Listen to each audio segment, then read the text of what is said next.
நம்முடைய அரசனுடைய பாடத்திட்டத்தை பற்றி ஒருவர் குறை சொல்லியிருக்கிறார். உங்களுக்கு தெரியும், அவருக்கு நம்முடைய பள்ளி கல்வித்துறை அமைச்சர் நண்பர் அன்பில் மகேஷ் பொய்யாமொழி அவர்கள் ஒரு சிறந்த பதிலை கொடுத்திருக்கின்றார். என்னை பொறுத்தவரை மாணவர்களை சுயமாக சிந்திக்கின்ற தூண்டுகின்ற கல்வி முறைதான் சிறந்த கல்வி முறை. அந்த வகையில் பார்த்தா இந்தியாவிலேயே தமிழ்நாட்டின் கல்வி முறைதான் சிறந்த கல்வி முறை.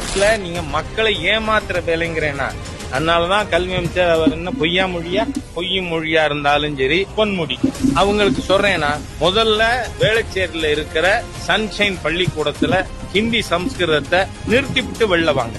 உங்கள் தலைவர்கள் அத்தனை பேரும் நடத்துறது சிபிஎஸ்இ பள்ளிக்கூடம். சென்னையில கார்பரேட்டர்ல இருந்து ஆரம்பிப்போம், எம்எல்ஏ மந்திரி வர உங்க குழந்தைகள் எந்த ஸ்கூல்ல படிக்குது? கலைஞர் கொடுத்திருக்கிற சமச்சீர் கல்வியில படிக்குதா? என்ன ஃப்ராட்ஸ் இல்ல இவங்க. நான் வார்த்தை யூஸ் பண்றதுக்கு நான் தயங்கவே இல்லை.